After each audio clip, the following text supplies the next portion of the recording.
जैसे सुग्रीव ने राम जी को याद किया, राम जी निकाले बाण, मारा बाली राम तब हृदय माझ सरता।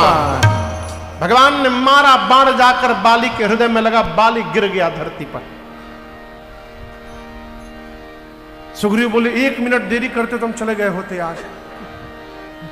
राम जी धनुष बाण लेकर हाथ में सुग्रीव के पास, बाली के पास पहुंचे। अब देखिए क्या बात है, आपको बताऊं, राम जी क्रोध में है, राम जी की आंखें लाल है बाली पर। बाली ने राम जी को अपने पास आते देखा तो बाली ने सबसे पहले राम जी के चरण को प्रणाम किया मन ही मन, धन्य है। और ऊपर से नाटक करते हुए बाली ने बात अपनी कहनी प्रारंभ की। बाली कहता है राम जी से कि राम जी, मैंने सुना है आप धर्म की रक्षा करने के लिए अवतार लिए हैं इस धरती पर। धर्म तो ये कहता है राम जी की पक्ष की बात सुनने के बाद विपक्ष को भी कहने का अवसर दिया जाए। कोई भी निर्णय देने से पहले पक्ष विपक्ष दोनों की सुननी आवश्यक है। आप पक्ष की बात सुन लिए सुग्रीव की, क्या आपने विपक्ष को अपने सफाई में कुछ कहने का अवसर दिया? मेरी सुने बगैर आपने मुझे मार दिया बाण। इस प्रकार मुझे मारकर आपने किस प्रकार से धर्म की रक्षा की मुझे बताइए। मैं बैरी असुग्रीव प्यारा, अवगुण कमन नाथ मोहि मारा। मुझे बताइए किस अपराध के कारण आपने मुझे मारा आज। राम जी ने कहा कि देखो, मर्यादा कहती है कि अपने भाई की पत्नी, अपनी बेटे की पत्नी, अपनी बेटी और अपनी बहन, ये चारों एक समान होती हैं। अनुज बधू, भगिनी, सुतनारी, सुनु सठ कन्या, सम ए चारी, ये चारों एक बराबर होती हैं। इन चारों पर जो कुदृष्टि डाल दे उसका वध करने में कोई पाप लगने वाला नहीं है। तूने अपने भाई की पत्नी को अपने पास रखा हुआ है, तुम्हारे इस अपराध के कारण मैंने मारा।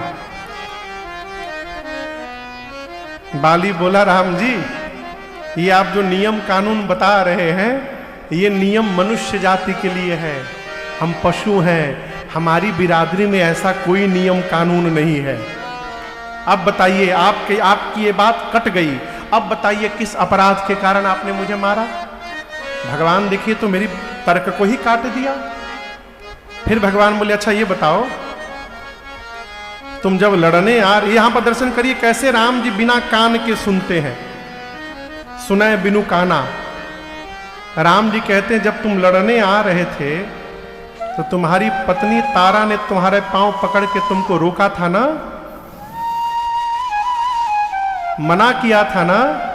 तुम ये जान रहे थे, तुम मुझे भी जानते हो, मैंने सारी बात तुम्हारी सुनी है वहां की, तुम मुझे भी जानते हो और ये जान रहे हो कि सुग्रीव मेरी शरण में है, उसके बाद भी तुम इसे मारने चले आए। तुम्हारे इस अपराध के कारण मैंने तुमको मारा। बाली ने कहा प्रभु देखिए, मुझे तो शत्रु आप मान ही चुके हैं, लेकिन आप जगत के स्वामी हैं। मैं आपका सेवक हूं नहीं, लेकिन आप स्वामी तो हैं। आप ही कहते हैं कि आपके सामने आ जाने मात्र से जीव के करोड़ों जन्म के पाप भस्म हो जाते हैं।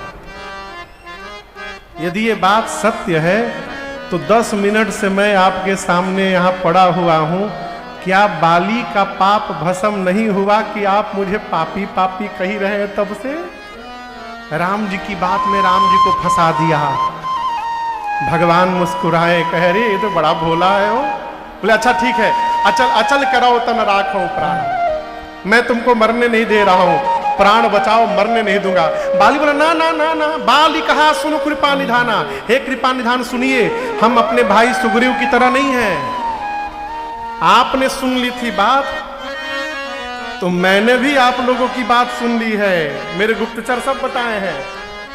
ये मेरा भाई पहले तो रो रो के आपसे कसम दिलवा दिया कि आप मुझे मारें, और जब आपने सौगंध ले ली तो ये कह रहा था कि बाली को मत मारिएगा, इस मूर्ख ने एक बार भी नहीं सोचा यदि आप मुझे नहीं मारेंगे तो आपके सौगंध का क्या होगा नाथ है? मैं तो ये कहता हूं प्रभु, यदि आप बाली को मार देते हैं और आपका सौगंध बच जाता है नाथ, तो आप मेरी चिंता न करिए, आप अपने सौगंध की चिंता करिए प्रभु, आप उसको बचाइए, मुझे जाने दीजिए। मेरे समान कौन भाग्यशाली होगा? जन्म जन्मांतर मुनि यत्न करते हैं कि मरते समय राम शब्द आ जाए। मैं मरने वाला हूं, राम शब्द नहीं, साक्षात राम दिखाई दे रहे हैं। बहुरी की यश प्रभु बन ही बनावा, ऐसा नहीं बनेगा। बाली ने तो कहा प्रभु मेरी पर कृपा करिए और जो मैं मांग रहा हूं मुझे दे दीजिए। आपको बताऊं ये प्रसंग मेरा बहुत प्रिय प्रसंग है। समय अभाव के कारण कथाओं में कह नहीं पाते हैं प्रायः, लेकिन आज मन में बैठते भाव आया कि इस प्रसंग को थोड़ा स्पर्श करेंगे। ये तो इतना पहले निकल गए रहते आगे हम लोग। बाली कहते प्रभु हम आपसे ये नहीं कह रहे हैं राम जी कि इस जन्म में हम बानर हैं तो आप हमको अगले जन्म में मनुष्य बना दीजिएगा, हम ये नहीं बोल रहे हैं। आप मेरे इस जन्म के कर्म का हिसाब लगाइए और उस हिसाब से जिस शरीर में मैं जा रहा हूं मुझे उस शरीर में भेजिए। मैं यदि कुत्ता बनता हूं तो कुत्ता बनाइए, गधा बनता हूं तो गधा बनाइए, नाली में रहने वाला कीड़ा बनता हूं तो मुझे कीड़ा बना दीजिए, लेकिन एक आशीर्वाद दे दीजिए प्रभु, जिस जोनी में मेरा शरीर प्राप्त हो वहां जाने के बाद मेरा मन आपके चरण में ही लगा रहे रघुनाथ जी, इसके अलावा हमें आपसे कुछ नहीं चाहिए। जेहि जोनी जन्मऊ कराम बस, ताहराम पद अनुराग, ताहराम पद अनुराग, ताहराम पद अनुराग। हनुमान अंगद कहते हैं प्रभु, बाली कहते हैं प्रभु जिस जोनी में जब शरीर मिले आपके चरणों में प्रीत बना रहे, बस और कुछ नहीं चाहिए मुझे। राम जी बोले तथास्तु ऐसा ही होगा। बाली ने कहा प्रभु 2 मिनट और जिंदा रह सकता हूं, 2 मिनट। राम जी बोले हाँ बोलो क्या बात है? बोले प्रभु बहुत जरूरी काम है। भीड़ लगी है भैया, बाली की पूरी सेना घेरी है, पूरा परिवार खड़ा है, बाली बाण लगा गिरा हुआ है। कहा राम जी 2 मिनट और बस। बाली कहते हमारा लड़का कहाँ है? अंगद, अंगद कहाँ हो तुम? अंगद भीड़ में से बाहर निकला, कहा बाबूजी हम यहां पर हैं। बाली ने अंगद के हाथ को पकड़कर कहा प्रभु ये हमारा बेटा है अंगद। याह तानाया मामा सामा बिनाय बल, कल्याण प्रद प्रभु लीजिए। बाली ने कहा प्रभु ये हमारा लड़का है अंगद, मेरे समान बलवान है, विनयवान है, शीलवान है। मैं आपके बारे में इतना तो जानता हूं, आपकी शरण में जो आ जाए आप उसका कल्याण कर देते हैं। आप इसको ले लीजिए ना राम जी, इसको मेरे बेटे को। मैं इसको नहीं बोल रहा हूं कि ये आपके हाथ को पांव को पकड़ ले, मैं इसको नहीं बोल रहा हूं। क्यों? बानर है, चंचल है, इसको बोलूंगा तो अभी पकड़ेगा, तुरंत छोड़ के भाग जाएगा, इसलिए इसको नहीं बोल रहा हूं, आपसे कह रहा हूं हे राघव जी। गही बाह सुर नर नार, आपन दास अंगद कीजिए, दास अंगद कीजिए, दास अंगद कीजिए। बाली ने कहा प्रभु आप ही इसके हाथ को पकड़ लीजिए। और इसको अपना दास बना लीजिए। देखिए, बाली का जीवन व्यक्तिगत कैसा भी हो, इस पर हम नहीं जाएंगे, लेकिन मैं आपको एक बात दावे के साथ कहना चाहता हूं, बाली एक सर्वश्रेष्ठ पिता थे। सर्वश्रेष्ठ पिता क्यों? बाली ने मरते समय अपने बेटे को भगवान का दास बनाकर यहां से गए। ये सर्वश्रेष्ठ पिता का धर्म है। संतान को इंजीनियर बनाइए, डॉक्टर बनाइए, व्यापारी बनाइए, नेता बनाइए, जो मन करे सो बनाइए, लेकिन सब कुछ बनाने के पहले उसको भगवान का भक्त बना दीजिए। सब बना और यदि भक्त नहीं बन पाया तो सब बना व्यर्थ है। बाली को भगवान का दास बनाया और राम जी के चरणों में प्रीति प्राप्त करके बाली ने अपने शरीर का त्याग कर दिया है। भगवान ने अपने धाम विदा किया बाली को।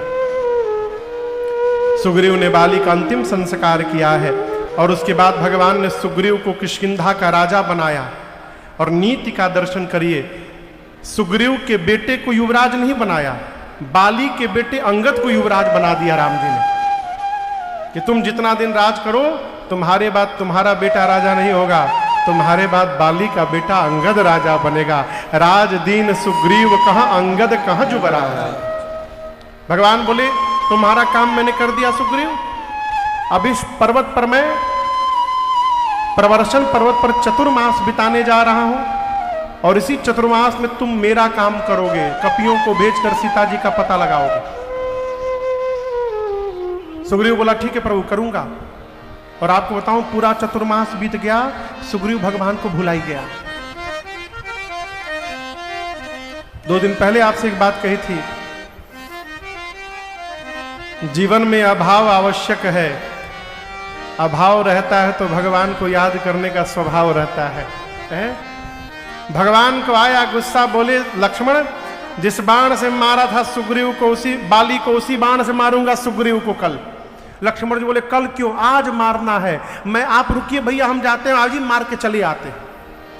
भगवान बोले ना ना ना ना, देखो देखो जाना, लेकिन मारना मत। कहे हमारे चाचा है प्रधान जी हबड़ा, कहते हैं बाबू किसी से भी संबंध बनाने के पहले विचार करना चाहिए वो संबंध बनाने लायक है कि नहीं है। एक बार संबंध बन गया फिर विचार करने का काम समाप्त, जीवन भर संबंध का निर्वाह करते रहना चाहिए, ये धर्म कहता है। राम जी बोले मारना मत, पकड़ के लाओ, मेरा सखा है, कुछ भी है, अच्छा है चाहे बुरा है, मेरा मित्र है वो। लक्ष्मण भैया गए, पकड़ के लाए। सुग्रीव आते आते पांव में गिर गए, कहे प्रभु आपकी माया के कारण मैं भूल गया था, क्षमा कर दीजिए। राम जी क्षमा कर दिए। बोले अब उपाय करो जिससे सीता जी मिले। सुग्रीव जी ने कपियों को बुलाकर कहा पूरब जाइए, पश्चिम जाइए, उत्तर जाइए, सीता जी का पता लगाइए, लेकिन याद रहे 1 महीने में लौट करके आना है। ऐसा ना हो कि आप पता लगाने गए फिर आपका पता लगाने किसी को भेजना पड़े। 1 महीने में लौट के आ जाना है। दूसरी शर्त ये नहीं कि जाकर 1 महीना सो करके चले आए, आके बोल दिए नहीं मिली, ना ना, ये नहीं चलेगा। खाली हाथ तो लौटना नहीं है। 1 महीने के भीतर आना है और पता लगा कर ही आना है। जो भी खाली हाथ लौटेगा वो मेरे हाथ द्वारा मार दिया जाएगा। कपि लोग गए। उसके बाद जो मुख्य सेनापति थे जामवंत जी, आपको बताऊं क्या नाम है उनके, चंद्रशेखर, हाँ राजशेखर उपाध्याय। हाँ राजशेखर। आप लोग जो पूज्य रामानंद सागर जी द्वारा निर्मित रामायण आप लोग देखे होंगे ना, उनमें जो जामवंत की भूमिका निभाए थे परम आदरणीय श्रीमान राजशेखर उपाध्याय, वो आपके इसी भदोही के हैं। यहीं अगल बगल उनका कहीं गांव है, सूर्यामा के पास। हाँ, वो कथा के बड़े रसिक श्रोता हैं, प्रायः बात होती रहती है मेरे से। अभी उनका फोन आया था, ये भी कथा देख रहे हैं। बोले महाराज शरीर यहाँ पर है, मन तो वहीं बैठा हुआ है पांडाल में ही। गांव में कथा चल रही है, खूब आनंद की वर्षा हो रही है। वो जामवंत की भूमिका निभाए थे उस सीरियल में। जामवंत जी महाराज, हनुमान जी, अंगद जी, गौ गवाक्ष, द्विध महेंद्र, नल नील, सठ निसठ, इन सबको बुलाकर सुग्रीव जी ने कहा आप लोग मिलकर दक्षिण दिशा में जाइए, शर्तें यहां भी लागू हैं। आपको भी कितने दिन में आना है? जोर से कहिए। 1 महीने में। खाली हाथ नहीं आना है, पता लगा करके आना है। सारे कपि प्रणाम करके गए।